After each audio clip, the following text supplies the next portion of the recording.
Muito bom dia. Com certeza, vocês estão estranhando, porque essa cátedra não é minha. Essa cátedra aqui da nossa escola dominical, ao longo de todo esse tempo em que estamos na EBD virtual, é do pastor Hudson Silva. Mas como já deve ser do conhecimento de todos vocês que nos acompanham aqui, o pastor Hudson está internado em tratamento médico e não foi possível, por essa razão, nós termos o pastor Hudson hoje aqui. E a nossa irmã Esther Neves pediu que eu gravasse para vocês essa aula da IBD hoje. E eu, com muita alegria e com muita responsabilidade, assumi o compromisso. Alegria porque é sempre bom a gente lecionar a Bíblia. Sempre bom. E responsabilidade porque o pastor Hudson leva esta aula sempre num nível excelente de qualidade, de conteúdo. Então, eu me sinto responsável por fazer o mesmo. Nesse dia, hoje, eu estou gravando essa aula nessa sexta-feira, em que as notícias do pastor Hudson são que ele ainda está internado e permanecerá internado até segunda inicialmente. Mas eu não sei se no domingo, que é o dia em que essa aula está sendo transmitida, a sua internação ainda continuará, ou seja, ele já terá tido alta. De qualquer forma, eu gostaria que antes de iniciarmos, nós orássemos pelo pastor Hudson, pela sua saúde, pedindo ao Senhor que esteja com ele, com a Marília, muito especialmente preservando a saúde do pastor Hudson e restabelecendo a sua saúde, fortalecendo a sua saúde, para que no próximo domingo ele já esteja aqui, já bem recuperado e com vocês aqui administrando essa aula. Então convido você a me acompanhar nessa oração antes de iniciarmos. Senhor querido, nós estamos acompanhando com nossos corações voltados a Ti, essa internação do pastor Hudson, esse tratamento, esses exames aos quais ele está sendo submetido, fazendo, Senhor, com que hoje ele esteja ausente daqui desta aula e nós intercedemos por ele, muito especialmente pedimos que Tu orientes os médicos, que Tu ilumines os médicos nesses exames a descobrirem a melhor maneira de tratá-lo, de fazer com que ele esteja bem nos próximos momentos, tenha alta, esteja de volta à sua casa, esteja de volta às suas atividades aqui na nossa escola dominical. Nós oramos e te pedimos por isso, Senhor, ao mesmo tempo em que também te pedimos pela Marília, pedimos pelo Mateus, pela Natália, Mateus e Natália que estão agora às vésperas de receberem o seu neném, o presente que Tu enviaste a eles, que Tu estejas com a família toda, estendendo a Tua abençoadora mão sobre todos. Nós oramos em nome de Jesus. Amém. Muito bem, gente querida, acompanhando aí a nossa linha de lições dessa revista, que já está quase no finalzinho, hoje é a 12ª lição, tratando da terceira carta de João. Nós estamos falando das cartas do Novo Testamento, cartas escritas às igrejas daquele tempo e escritas a nós, não é? Então, hoje nós vamos tratar da terceira carta, que está no âmbito das cartas de João, que por sua vez estão no âmbito das chamadas cartas gerais. Nós temos no Novo Testamento as cartas de Paulo, nós temos no Novo Testamento a carta de Tiago, nós temos no Novo Testamento as cartas de Pedro, as cartas de João. Essas cartas últimas, né, aqui, a partir de Tiago, e depois as cartas de Pedro, de João, de Judas, a carta aos Hebreus, essas cartas, esse bloco de cartas nós chamamos de cartas gerais. Isto é, não foram escritas a uma igreja específica, como por exemplo Paulo escreveu à igreja de Roma, Paulo escreveu à igreja de Filipos, Paulo escreveu à igreja de Colossos, mas foram escritas a igrejas da Ásia Menor de uma maneira geral. A Ásia Menor era aquela área em que hoje em que atualmente está lá estabelecida a Turquia, a nação turca. Naquele tempo era a área que se chamava de Ásia Menor. E essas cartas gerais corriam aquelas igrejas. Então não era uma igreja específica, mas as igrejas como um todo. Uma igreja recebia uma carta, lia, não é? Que eram os manuscritos, esses papiros, esses pergaminhos. Eles recebiam essas cartas, liam para a congregação e depois passavam para uma outra igreja. E provavelmente faziam lá uma cópia para ficar naquela igreja, e passavam para uma outra igreja a carta original, e assim essas cartas iam correndo às igrejas. É nessa divisão das cartas gerais que se encontram as cartas de João, que normalmente nós vinculamos ao evangelista, ao escritor do quarto evangelho. Seria o mesmo autor das cartas, até porque há uma familiaridade muito grande de linguagem, não é? Mas deixe-me primeiro começar aqui nossa aula falando das características comuns que há entre essas cartas de João. Primeira João, que é a mais longa, depois vem a segunda João, que vocês estudaram no domingo último, e enfim, a terceira carta de João, às igrejas como um todo, e essa terceira muito especialmente a um personagem, Gaio. Assim como Paulo escreveu às igrejas, escreveu a Timóteo e a Tito, João escreve às igrejas na primeira e na segunda carta. Na segunda carta, inclusive, ele chama, há uma ideia de que a senhora eleita mencionada na segunda carta é a igreja, não é? Bom, de qualquer forma, a terceira carta é uma pessoa, a Gaio, que é chamado de presbítero. Então, essas cartas, primeira, segunda e terceira, elas têm uma temática comum que eu gostaria de mencionar agora. Primeira coisa, essa temática comum se refere à preservação da fé e à prática do amor, da comunhão.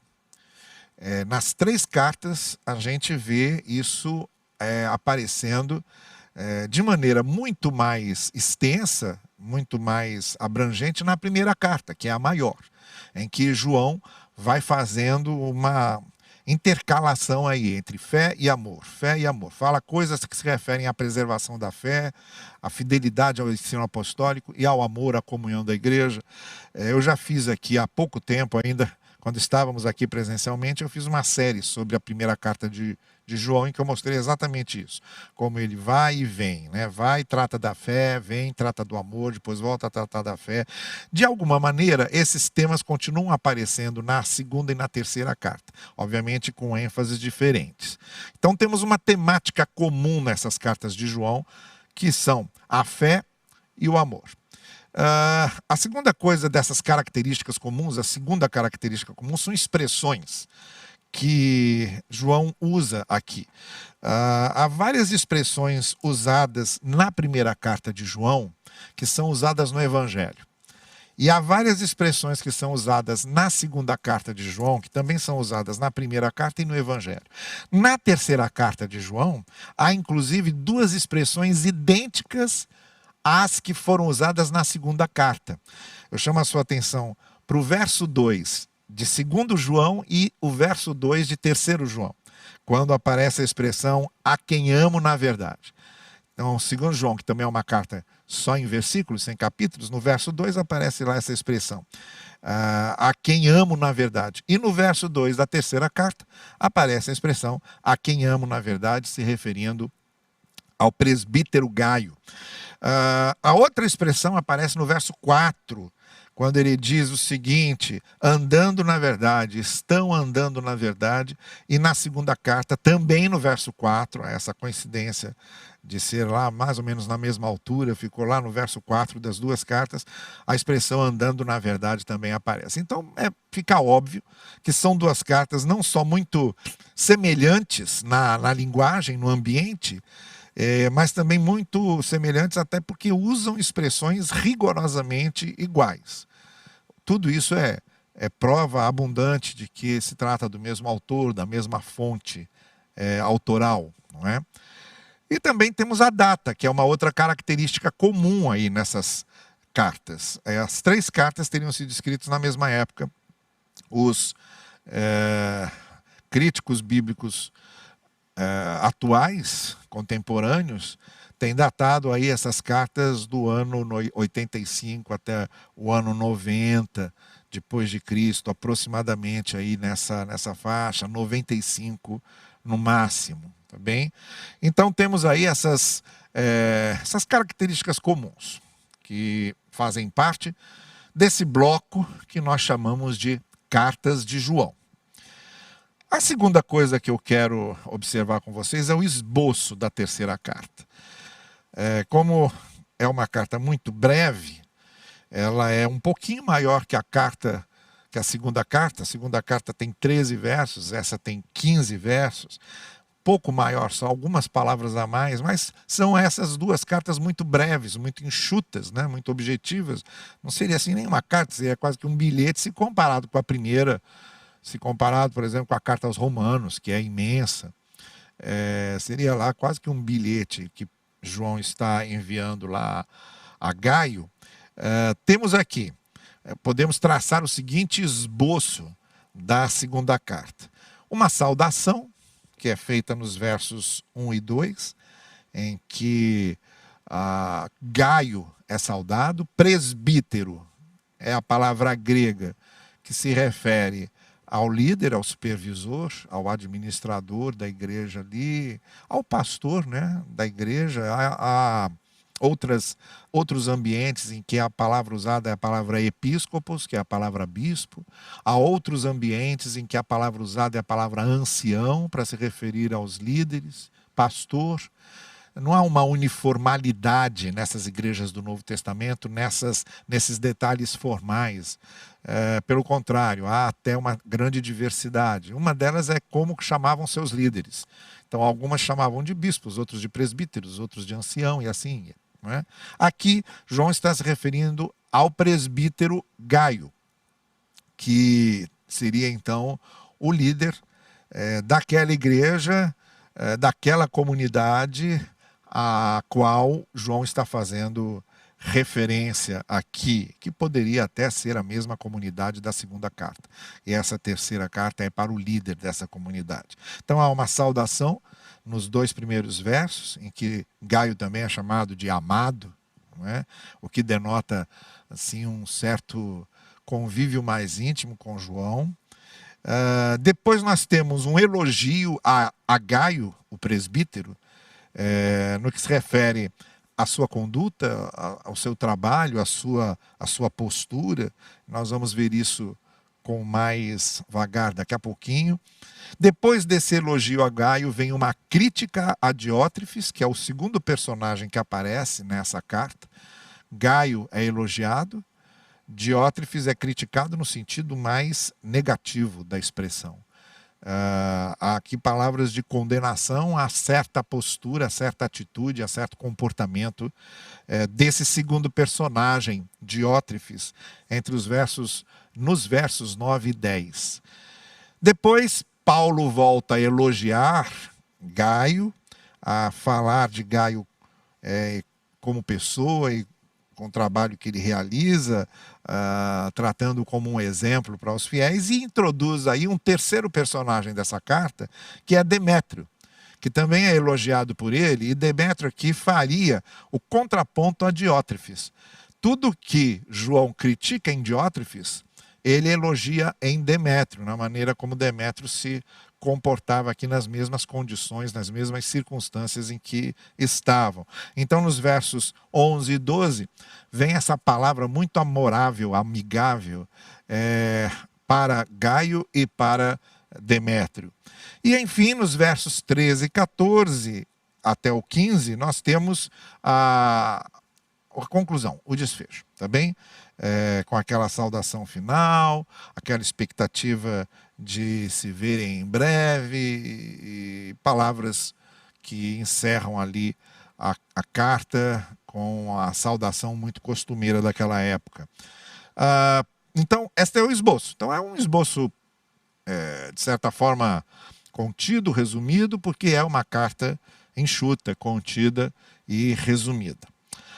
Bom, então vamos analisar agora conteúdo, não é? Nós já vimos as características que são comuns aqui, as cartas de João, essa literatura joanina. Vimos aqui um esboço, né? Como é que a gente pode dividir essa carta em temas. E agora nós vamos começar a ver o conteúdo dela. E eu queria justamente destacar esses dois primeiros personagens, Gaio e Diótrefes, porque há aqui um elogio a Gaio primeiro. João está elogiando o presbítero Gaio da mesma forma que está criticando de forma negativa o comportamento de Diótrefes. E nesse elogio e nessa crítica, a gente já aprende aqui algumas coisas. E a gente já pode destacar algumas coisas importantes aqui. A primeira coisa que eu quero destacar são os elogios a Gaio. Então chama a sua atenção para o versículo 2, quando João vai dizer o seguinte: amado, oro para que você tenha boa saúde e tudo corra bem, assim como bem vai a sua alma. É muito interessante essa visão de integralidade que João dá à pessoa de Gaio. Nós costumamos dividir as coisas, né? Corpo e alma, vida espiritual e vida material, corpo físico e espírito, lugares profanos e lugares sagrados.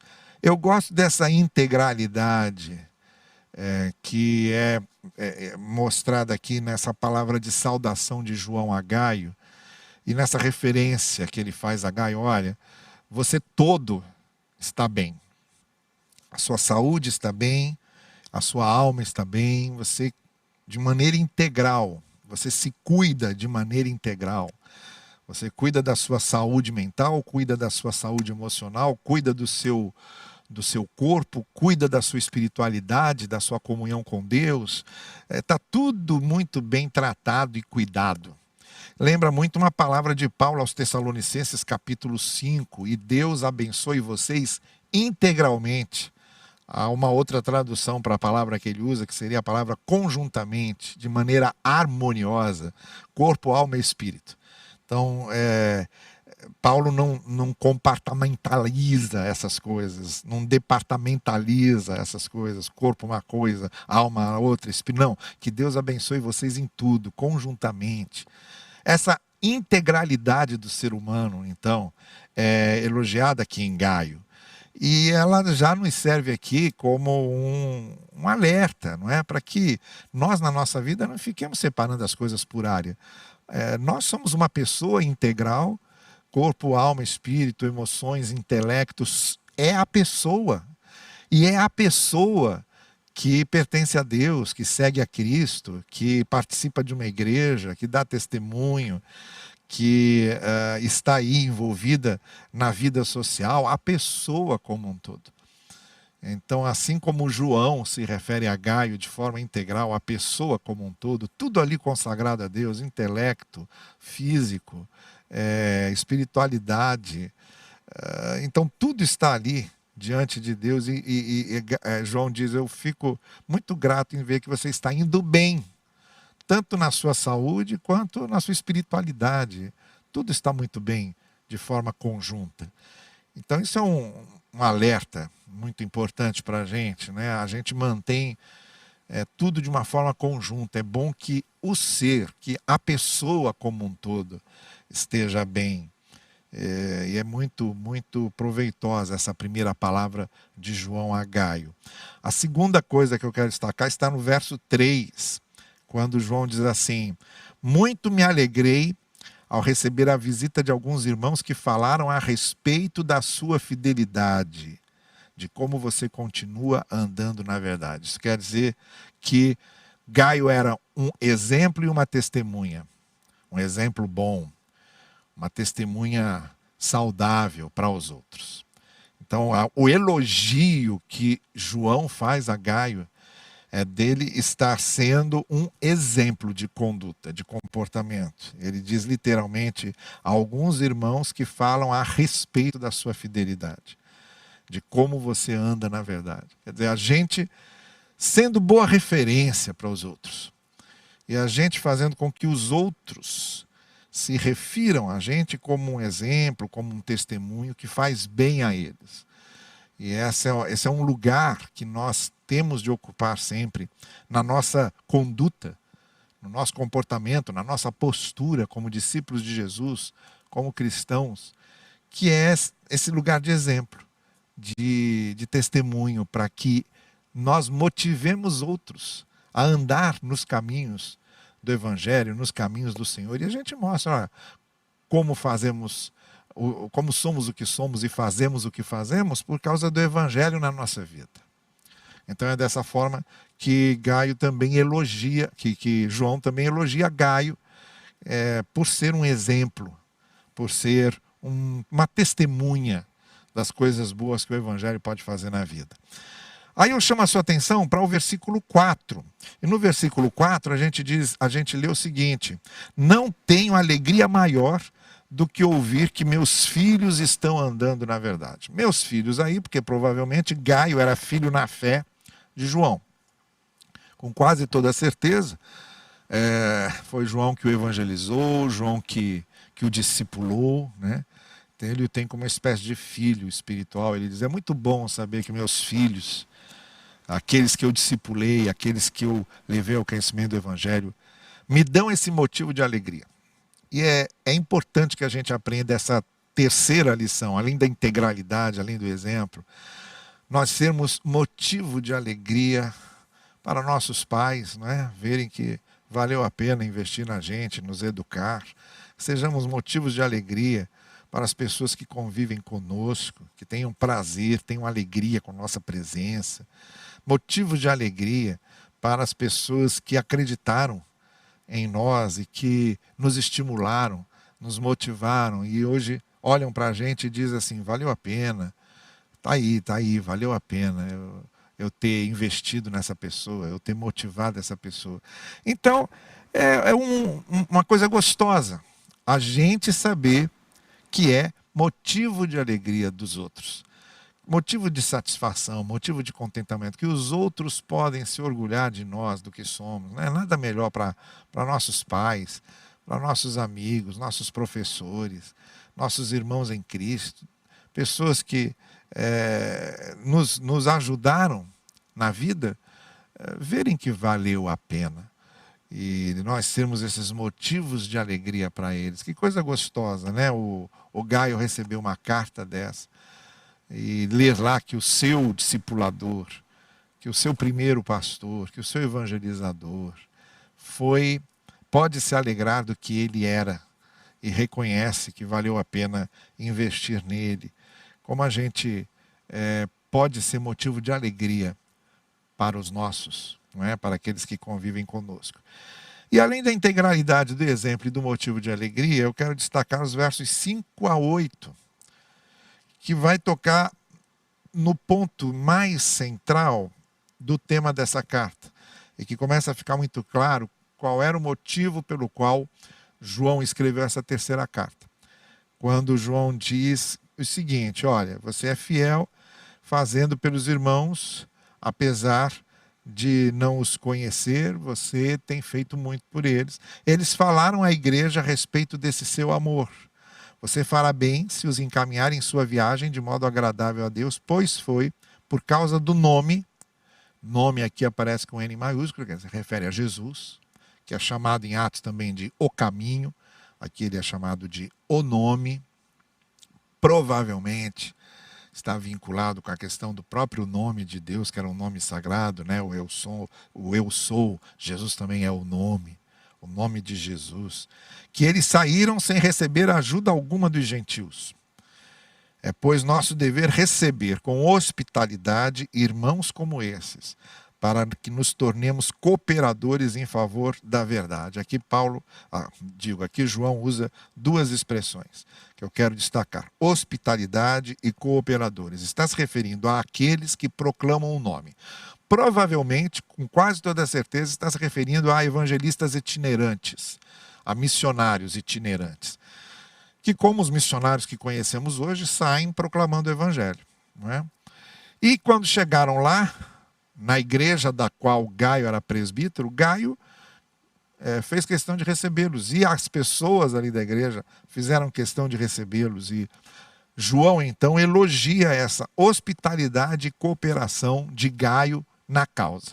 Então, é outra coisa em que Gaio é elogiado. A sua hospitalidade, a sua cooperação na causa, ajudando esses missionários, hospedando esses missionários, recebendo esses missionários, dando a esses missionários o que eles precisavam na passagem por ali, no trabalho que eles estavam fazendo. Provavelmente eles estavam usando ali a igreja de Gaio como uma ponte para chegar a um outro lugar, a um campo pioneiro, ou estavam ali evangelizando nos arredores e usando a igreja da qual Gaio era presbítero como um ponto de apoio. Bom, seja como for, ou estivessem de passagem, ou estivessem se fixando por algum tempo ali, Gaio é elogiado por ter motivado a que a igreja fosse hospitaleira, recebesse esses missionários, abrigasse esses missionários, apoiasse o seu trabalho e com isso fosse cooperadora. Duas palavras aqui que são muito importantes, duas condições muito importantes.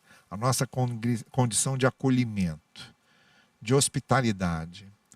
E aqui a gente não precisa pensar só na hospitalidade em termos estritos, no sentido mais rigoroso da palavra, mas numa hospitalidade em termos de acolhimento. Não é? Como é importante esse sentimento de acolhermos, apoiarmos essas pessoas que estão proclamando a palavra, que estão, como diz o texto aqui, por causa do nome, estão ali dedicando a sua vida.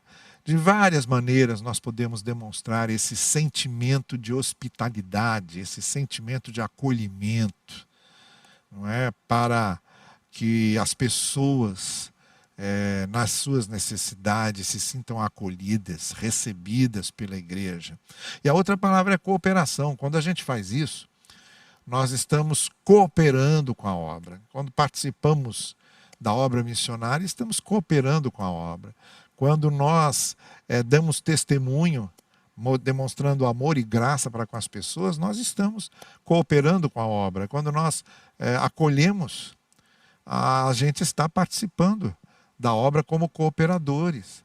Então, são duas coisas que andam juntas, né? Que é o sentimento hospitaleiro, o sentimento de acolhimento, de apoio, com a ideia de cooperação. E a ideia de cooperação é aquela simples ideia de que ninguém faz o trabalho de Deus sozinho.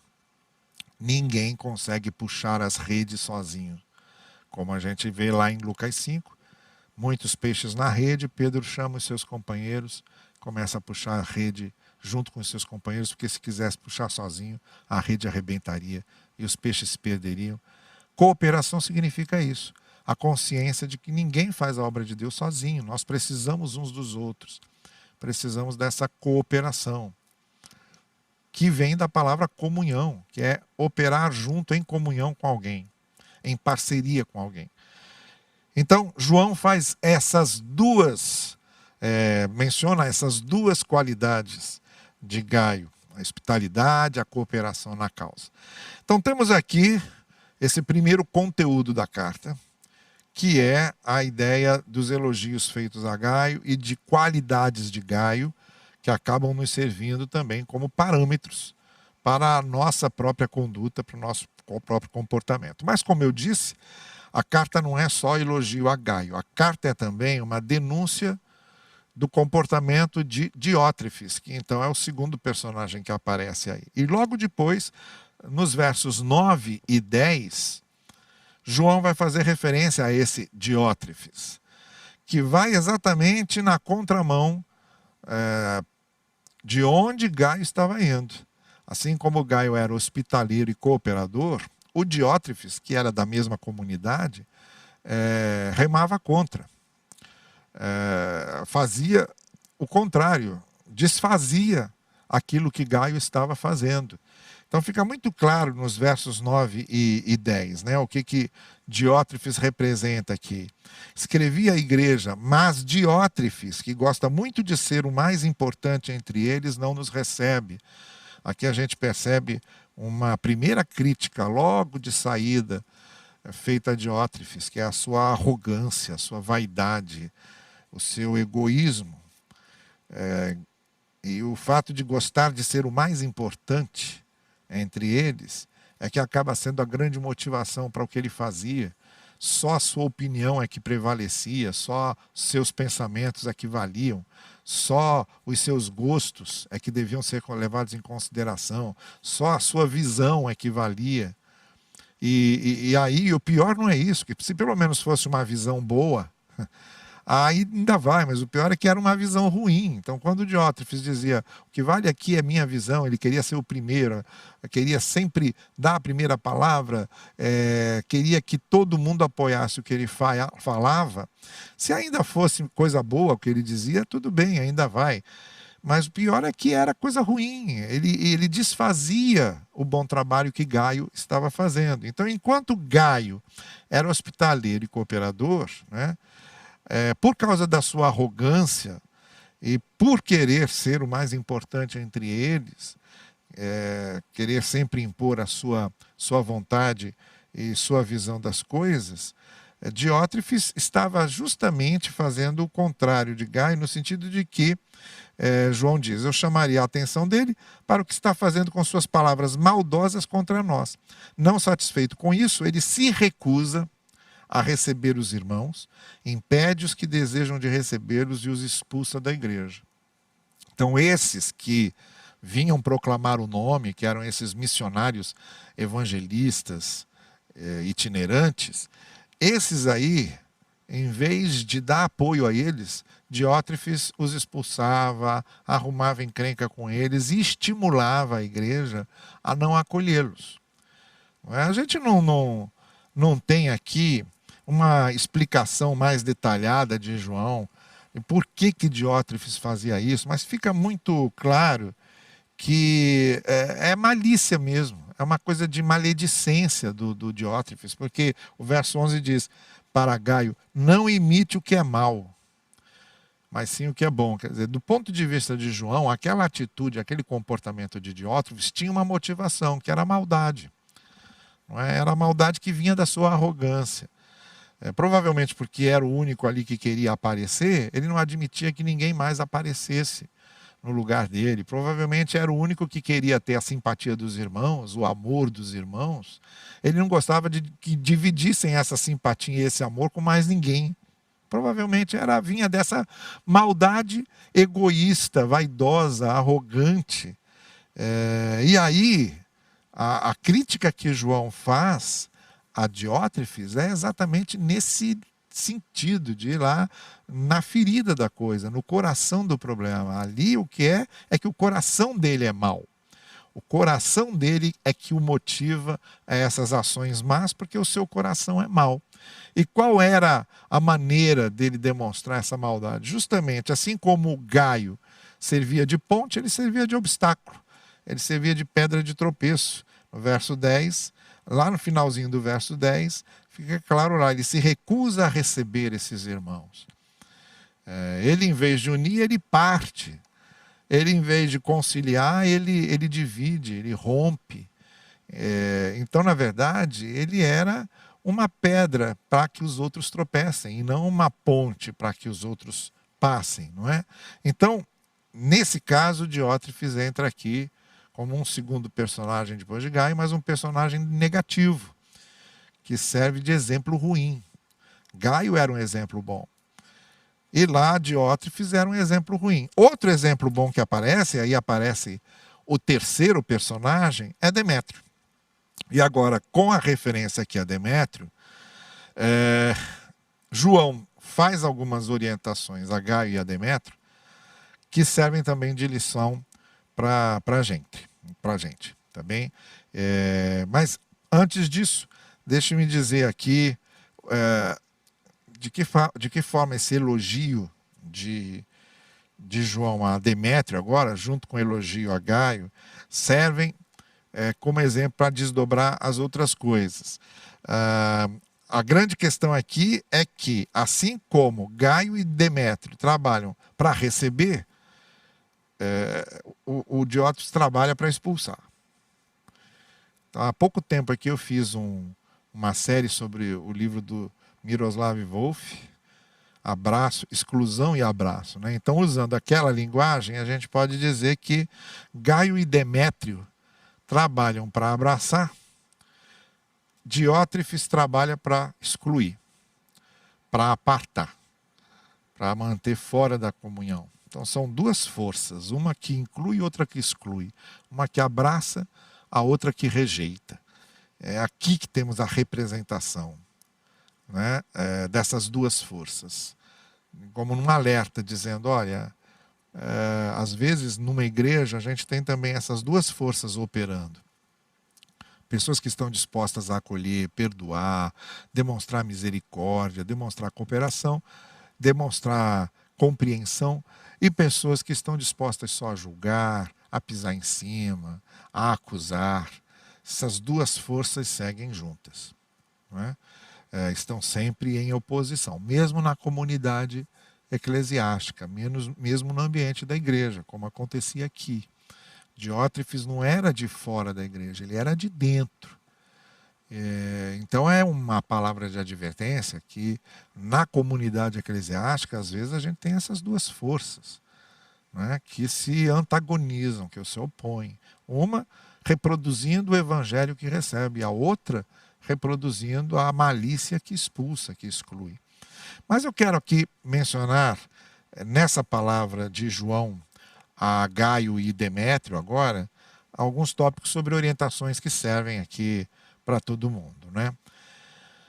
Primeira orientação prática, que nós temos aqui no verso 11. Amado, aí ainda fazendo agora diretamente uma advertência a Gaio, não imite o que é mal, mas sim o que é bom. Quem faz o bem é de Deus, e aquele que faz o mal não conhece a Deus. Óbvio, não é? Se Deus é bom, as coisas boas vêm dele. E as coisas ruins e más não vêm dele. João vai falar mais ou menos isso lá na primeira carta. Aqui ele está falando a mesma coisa, com outra linguagem, outras palavras, mas está dizendo, mas a linguagem é a mesma. Lá na primeira carta ele vai dizer, quem diz que crê em Deus, mas não ama, que conhece a Deus, mas não ama, na verdade não conhece a Deus. Porque Deus é amor. Então o princípio aqui é o mesmo. Quem diz que conhece a Deus e faz o mal, em vez de fazer o bem aos outros, na verdade não conhece a Deus. Então essa é a primeira orientação que João dá a Gaio e que reproduz, não é, uma outra lição, outro ensino que aparece lá em 1 João. Entre fazer o bem e o mal, faça sempre o bem. Porque é quando fazemos o bem que nós reproduzimos a imagem de Deus em nós. Eu já disse aqui várias vezes, baseado no que João fala lá na primeira carta sobre Deus e amor, eu já disse aqui várias vezes, quando nós amamos é que nós tornamos Deus visível aos outros. Deus é invisível, Deus é abstrato. Né? Eu não pego Deus e levo para dentro de um laboratório, eu não pego Deus e boto numa mesa e mostro, eis Deus. Não. Quando é que eu torno Deus visível? Quando eu amo. Nas minhas ações de amor, de graça e de bondade. Essa advertência é muito séria. Muito séria. Olha aqui para mim. Essa advertência é muito séria. Quem promove desamor, quem promove divisões, quem promove ódio, ainda que esteja usando o nome de Deus, não vem de Deus. O critério máximo é esse. É algo bom que une, é algo bom que concilia, é algo bom que acolhe, vem de Deus.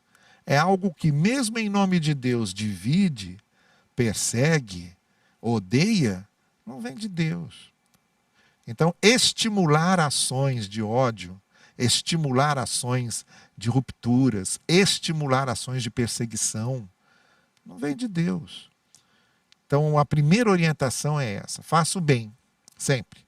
Ame sempre, perdoe sempre, demonstre sempre amor, demonstre sempre misericórdia, demonstre sempre compaixão, porque quem faz essas coisas está agindo como reflexo do próprio Deus. Quem faz o bem é de Deus, diz João. Essa é a primeira orientação prática que a gente tira dessa carta. A segunda orientação prática, sermos testemunhas que inspiram os outros. No verso 12, então, João se refere propriamente a Demétrio. Todos falam bem dele, e a própria verdade testemunha a seu favor. Nós também testemunhamos, e você sabe que o nosso testemunho é verdadeiro. Isto é, Demétrio era uma inspiração para todo mundo, era uma testemunha que inspirava todo mundo, era uma vida que inspirava todo mundo, era Demétrio. Então essa é a segunda orientação que João dá na sua carta. Ele diz, seja uma testemunha de Deus que inspira os outros, na sua conduta, nas suas palavras, algo que faça os outros, motive os outros também a serem bons, a andarem nos caminhos de Deus, a inspirarem. Há pessoas que inspiram e há pessoas que sugam. Há pessoas que sugam nossas energias. Não é? Tem pessoas que a gente convive com elas, a gente se sente sugado, a gente se sente estressado. Pessoas que conseguem semear na gente sentimentos ruins. Pessoas que desgastam a gente interiormente. Pessoas profundamente desagradáveis, sempre com uma malícia na ponta da língua, uma crítica ferina, uma desabonação a respeito de alguém. Pessoas que nos fazem mal, acabam nos fazendo mal. E a gente sai de lá meio estressado, sabe? Com as energias sugadas, meio esvaziados de energia. Há pessoas que são essas que, vamos dizer, morcegam a vida dos outros. Eu estou falando em morcegam, porque o morcego vai lá e fica sugando o sangue, né? Morcegam a vida dos outros. E há pessoas que inspiram, não é? Que quando a gente bate um papo com elas, a gente sai maior, sai inspirado, no mínimo, sai com uma boa informação para a gente refletir sobre ela. Tem palavras de ânimo sempre, de motivação. A orientação aqui é para que nós sejamos pessoas que inspiram. Não é? A orientação que João está dando a Demétrio. Seja essa pessoa que inspira os outros a serem pessoas melhores. Que ao olhar para a gente, elas sejam inspiradas a serem melhores do que elas são. Esse é o grande desafio no verdadeiro testemunho, né? A gente fala tanto de testemunhar do Evangelho, o pessoal pensa, testemunhar do Evangelho é dar folheto, testemunhar do Evangelho é ficar cantando hino para o outro ouvir, testemunhar do Evangelho é ficar recitando texto bíblico.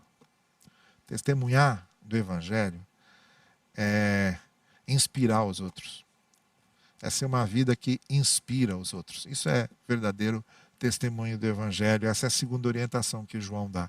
A terceira orientação que João dá é preferirmos sempre essa integração pessoal que ele fala no verso 13 aqui e verso 14, quando ele diz assim, espero vê-lo em breve e então conversaremos face a face. Eu estou agora escrevendo com pena e tinta, mas eu espero vê-lo em breve. Quer dizer, dá sempre preferência para essa integração pessoal.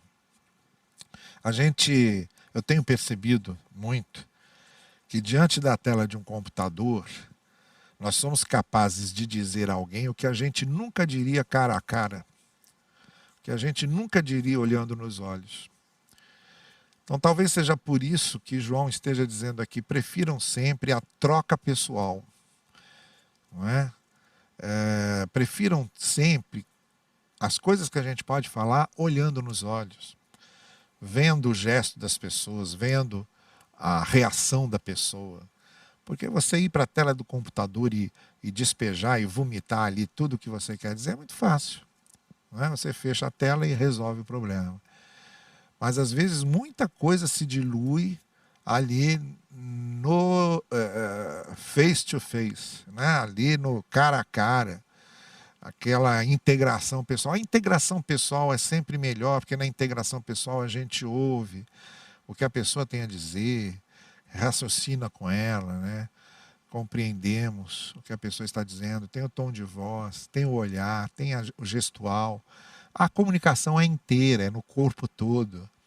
não é só uma coisa que a gente digita, não é só uma figurinha que a gente manda, mas é no corpo todo, na feição do rosto.